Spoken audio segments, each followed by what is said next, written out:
అందరికీ నమస్కారం అండి. నా పేరు అఖిల దుద్యమారి. నిన్న మధ్యాహ్నం నుంచి ఒక వీడియో సర్క్యులేట్ అవుతుంది కొండాపూర్ జోన్లో. ఒక డెలివరీ అబ్బాయి రమేష్ అఖిల్ అనే ఒక అబ్బాయి మా ఎదురుగా ఉన్న ఒక ఫ్లాట్లో, చేలం రెసిడెన్సీ అనే ఫ్లాట్లో 201లో ఇవ్వాల్సిన పార్సల్ అరుణ రెసిడెన్సీ 201లో ఇచ్చాడు. అక్కడ డెలివరీ అడ్రస్ మీద వెరీ వెరీ క్లియర్గా రాసింది ఏంటంటే ఆపోజిట్ టు అరుణ రెసిడెన్సీ 201. నేను కావాలంటే మీకు ఆ లింక్ ఆ ఫోటో కూడా నేను మీకు పెడతాను. సో అది క్లియర్గా ఉంది. సో మా ఇంట్లో మధ్యాహ్నం పూట ఏంటంటే ఎవరో ఇంట్లో నలుగురిలో ఎవరో ఒకరు ఆర్డర్ చేశారని చెప్పి మా నాన్న ఆ అబ్బాయి వచ్చి డోర్ కొట్టగానే 201 అరుణ రెసిడెన్సీ అనగానే మా నాన్న తీసుకున్నారు. ఇది మన ఇంట్లోనే పెట్టారా అని మా నాన్న అడిగే లోపే మా నాన్న చేతిలో పెట్టేసి ఆ అబ్బాయి వెళ్ళిపోయాడు. ఒక ఆర్డర్ డెలివరీ ఇచ్చే ముందు కన్ఫర్మేషన్ చేసుకోవాల్సిన అవసరం డెఫినెట్లీ ఉంటుంది అనేది నేను అనుకుంటున్నా. ఒక ఓటీపీయో లేకపోతే కాల్ చేసో లేకపోతే ఆ పేరేంటో కనుక్కొని క్రాస్ చెక్ చేసుకొని ఇది కరెక్ట్ డెలివరీయా కాదా అని ఇచ్చుకొని వెళ్ళిపోవాలి. ఓకే, ఆ అబ్బాయి ఫస్ట్ ఒక తప్పు చేశాడు. ఓకే, రాంగ్ అడ్రస్ ఇచ్చేసి వెళ్ళిపోయాడు. మా ఇంట్లో తెలియకుండా మా అమ్మ ఆ కవర్ తీసి ఓపెన్ చేసి ఇంట్లో ఎవరు ఆర్డర్ చేసింది ఇది అసలు అని చెప్పి మా అమ్మ ఓపెన్ చేసింది, చూసింది. సరే ఇంట్లో ఎవరు ఆర్డర్ చేయలేదంటే అక్కడే పక్కన పెట్టేశాం. 20 నిమిషాల తర్వాత వచ్చాడు. ఆ అబ్బాయి కోసమే ఇవ్వడానికి అది పెట్టినాం. ఆ అబ్బాయి మా ఇంటికి అడిగినప్పుడు నేను ఆ అబ్బాయిని యాజ్ ఎ జనరల్ సిటిజన్గా, ఒక రెస్పాన్సిబుల్ సిటిజన్గా నేను అడిగిన క్వశ్చన్, బ్రదర్ మీరు అసలు క్రాస్ చెక్ చేసుకున్నారా అడ్రస్ అని అడిగితే ఆ అబ్బాయి చెప్పిన విధానం ఏంటంటే, లేదు నేను చూసుకోలే ఇచ్చేస్తా. ఆ అబ్బాయి తాగేసి ఉండి మాట్లాడుతున్న పదాలు అవి. అవును, లేదు చూసుకోలేదు ఇచ్చేసిన, నేను ఏంది ఇప్పుడు, ఏమైతుంది ఇప్పుడు, అది ఇది అని మాట్లాడాను. అట్లా కాదు భయ్యా, నువ్వు మంచిగా మాట్లాడు అని మాట్లాడుతుంటే మా మమ్మీ అటు నుంచి వస్తుంటే ఇది కొంచెం ఓపెన్ అయింది ఏమనుకోకటి తీసుకోండి అని ఇస్తుంటే వాడు ఏంది ఫ్రీగా వస్తే తీసుకుంటారా, ఏందే ఫ్రీగా వస్తే తీసుకుంటారా అని ఇట్లాంటి మాటలు మాట్లాడినాడు. యాజ్ ఎ కొడుగ్గా నా ఫ్యామిలీని రక్షించుకోవాల్సిన బాధ్యత నాకు ఉంది. ఒక రెస్పాన్సిబుల్ పర్సన్ గా మా అమ్మనో లేకపోతే మీ అమ్మల్ని ఎవరైనా ఏదన్నా కూడా ఎవరు ఊరుకోరు కదండి. ఎవరి మీదకి నాకేమైనా పిచ్చా, ఆ అబ్బాయితోని నేను గొడవ పడితే నాకేమన్నా వస్తుందా, పోనీ నా కెరియర్కి ఏమైనా హెల్ప్ అవుతుందా, లేకపోతే ఆ అబ్బాయిని నేను హ్యూమిలియేట్ చేసి మాట్లాడితే నాకేం వస్తుంది. నేను ఒకప్పుడు డెలివరీ జాబ్లలో పని చేసుకుంటా ఎదిగి ఈ రోజు హీరోగా అయినా ఉన్నాయి. నాకు ఎవ్వరి మీద కావాలని నెగిటివిటీ చేసి ఆ అబ్బాయిని హ్యూమిలియేట్ చేసి చేయాల్సిన అవసరం నాకు లేదు. నా సినిమాలో నేను సెల్ఫ్ రెస్పెక్ట్ గురించే చూపించిన. అట్లాంటిది ఒక అబ్బాయి సెల్ఫ్ రెస్పెక్ట్ చేయాలని నేను ఎందుకు అనుకుంటా. ఆ అబ్బాయి మాట్లాడిన విధానం తప్పు. ఆ అబ్బాయి తాగేసి వచ్చి ఆ ఆర్డర్ ఎక్కడో ఇవ్వాల్సింది ఇక్కడ ఇచ్చిండు. అండ్ ఇదే ఇష్యూ ఏంటంటే, ఇంకో విషయం ఏంటంటే, మా ఎదురింగ్ ఇంట్లో చేలం రెసిడెన్సీలో ఇంట్లో ఉన్న 201 వాళ్ళు ఏంటంటే ఆపోజిట్ అరుణ రెసిడెన్సీ అని పెట్టారు. వాళ్ళ వల్ల ఇది 10th టైం. ఒకసారి కాండమ్ ప్యాకెట్స్ వచ్చినాయి, ఒకసారి సిగరెట్ ప్యాకెట్లు వచ్చినాయి. మీ మమ్మీ మీరు ఫ్యామిలీ ఉన్న వాళ్ళకి సిగరెట్ ప్యాకెట్లు కాండమ్ ప్యాకెట్లు వస్తే మీరు తీసుకోగలుగుతారా? అంటే wrong address definitely, but still అది ఎంత ఎంబారెన్సింగ్ ఉంటుంది అనేది మీకు అర్థమవుతుందా? నా మీద అందరు సోషల్ మీడియాలో నిజమేంటో, నా సైడ్ నుంచి ఉన్న స్టోరీ ఏంటో తెలుసుకోకుండా అందరు నా మీద నెగిటివ్ కామెంట్స్ కొడుతున్నారు. నీకు అంత బలిసిందా, ఇంది చేసినా అది చేసినా, మా పేరెంట్స్ ని నన్ను అందరినీ ఇష్టం వచ్చినట్టు తిట్టి మాట్లాడుతున్నారు కదా బ్రదర్. నేను అదే అడుగుతున్నా, ఒకవేళ మీ ఇంట్లో మీదకి నెగిటివ్ గా మాట్లాడితే మీరు దాన్ని ఎందుకు చేసినావు, నువ్వు చేసింది తప్పు కదా, నువ్వు రాంగ్ ఆర్డర్ ఇచ్చినావు కదా అని చెప్పి నేను ఆ అబ్బాయిని అడగడానికి వెళ్ళిన. ఆ అబ్బాయి ఆ ఆర్డర్ ఆ అబ్బాయికి ఇచ్చేసినాక కూడా మెట్లు దిగుతూ నా ఫోన్ తీసి నువ్వు హీరో కదా నేను వైరల్ చేస్తా, నాకు తెలుసు నువ్వు అది ఇదని మాట్లాడినాడు.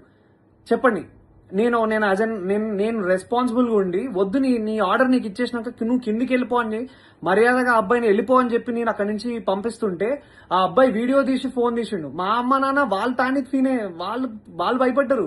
అరే ఏం చేస్తున్నాడు ఇప్పుడిప్పుడే మా మనోడు ఇట్లా వస్తున్నాడు, ఈ అబ్బాయి ఏంది ఇట్లా మాట్లాడుతున్నాడు అని చెప్పి వాళ్ళు టెన్షన్ పడినారు. మీరు చెప్పండి, మీరు ఈ సిచ్యువేషన్ ఉంటే మీరేం చేస్తారు మీరు చెప్పండి. నేనైతే రెస్పాన్సిబుల్గా ఉన్నా. నా మీద జరిగిన ఈ అలిగేషన్ దాని గురించి నేను పోలీస్ వాళ్ళ దగ్గరికి వెళ్ళి మాట్లాడి ఫిర్యాదు చేయడం జరిగింది.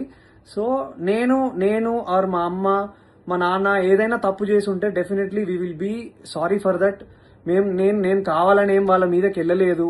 ఆ అబ్బాయి మా అమ్మ మీదకి తప్పుడుగా మాట్లాడిండు, తప్పుడు మాట వదిలిండు, అది కూడా కొంచెం తాగిన మత్తులో ఉన్నాడు. ఆయన ఏ బిల్డింగ్ లో ఇవ్వాలో ఏది ఇవ్వకుండా చూసి ఇచ్చిన విధానం బట్టి నేను ఏం మాట్లాడుతున్నావురా నువ్వు, జాగ్రత్తగా మాట్లాడు, నోరు దగ్గర పెట్టుకొని మాట్లాడు అని చెప్పి నేను వాడిని అడ్రస్ చేసిన. వాడిని కొట్టడానికి నేను వెళ్ళలేదు. మీరు చూసిన ఆ వీడియోలో కూడా మా నాన్న నన్ను ఆపడానికి ట్రై చేస్తున్నాడు. దేనికి ఆపడానికి ట్రై చేస్తున్నాడు అంటే వాడు వీడియో తీస్తున్నాడు, వద్దు నాన్న అక్కడికి వెళ్ళకు, నీకేమైనా అయితే ప్రాబ్లం అవుతుందని చెప్పి మా నాన్న చెప్తున్నాడు. నేనేమో మా అమ్మ నాన్న, ఇప్పుడు మనం ఎంత కష్టపడ్డా కానీ ఏమి ఇస్తాం, మన అమ్మ నాన్నకు రెస్పెక్ట్ ఇస్తాం. అట్లాంటిది ఏ సంబంధం లేని అసలు మా ఆర్డర్ కాని దానికి మా ఇంట్లోకి వచ్చి మళ్ళీ బై మిస్టేక్ గా 20 నిమిషాల తర్వాత మళ్ళీ వచ్చి దానికి నేను ఆ అబ్బాయి వచ్చి ఇష్టం వచ్చినట్టు ఏందే ఫ్రీ వస్తే తీసుకుంటావా అని మీ ఇంట్లో ఉన్న వాళ్ళని ఎవరినన్నా అంటే మీరు ఊరుకోగలుగుతారా బ్రదర్? మీరు చెప్పండి. నాకు నన్ను ఇన్ని మాట్లాడుతున్నారు కదా, I'm able to take it. నాకు ఓకే, నాకేం ప్రాబ్లం లేదు. తప్పు నాదైతే నేను తలొంచుకొని అబ్బాయికి సారీ చెప్పడానికి నాకు ఏ ప్రాబ్లం లేదు. కానీ ఒక డెలివరీ బాయ్ ఆ అబ్బాయి ఇన్స్టాగ్రామ్ ఓపెన్ చేసి చూడండి, హుక్కా బాటిళ్లతోని ఒక బైక్ కి సంబంధించిన నెంబర్ ప్లేట్ లేకుండా, కార్ కి సంబంధించిన నెంబర్ ప్లేట్లు లేకుండా ఉన్నారు. అలాంటివి ఫోటోలన్నీ పెట్టుకొని, హుక్కా ఫోటోలు పెట్టుకొని ఇవన్నీ చేస్తున్న అబ్బాయి, ఒక డెలివరీ అబ్బాయి చాలా ఇన్నోసెంట్ అని మాట్లాడుతున్నారు కదా. ఆ అబ్బాయి తాగొచ్చిండో ఏం చేసి వచ్చిండో ఎవరికి తెలుస్తుంది? ఎవరు దాన్ని తీసుకురాగలుగుతారో చెప్పండి. నేను రెడీ ఉన్నా. మీరు ఏదంటే అది చేయడానికి నేను రెడీగా ఉన్నా అందరికీ. And once again I request all the media and every one people, నేను ఒక మధ్య తరగతి మిడిల్ క్లాస్ కుటుంబంలో నుంచి వచ్చిన అబ్బాయినే. నేను డెలివరీలు చేసుకొని బతికే వచ్చిన. అట్లాంటి మా అమ్మ మా నాన్న డెలివరీ అబ్బాయిలు వస్తే మజ్జిగిచ్చి పండ్లిచ్చి పంపించిన రోజులు కూడా ఉన్నాయి. మా అమ్మను ఒక మాట అన్నారు, అది తప్పు, అబ్సల్యూట్లీ తప్పు. అది అలా అనడం ఏది కూడా కరెక్ట్ కాదు. అండ్ ఒక సైడ్ డెలివరీ అబ్బాయి నా మీద ఊసింది, నా మీద అన్ని అలిగేషన్స్ చేస్తున్నారు కదా.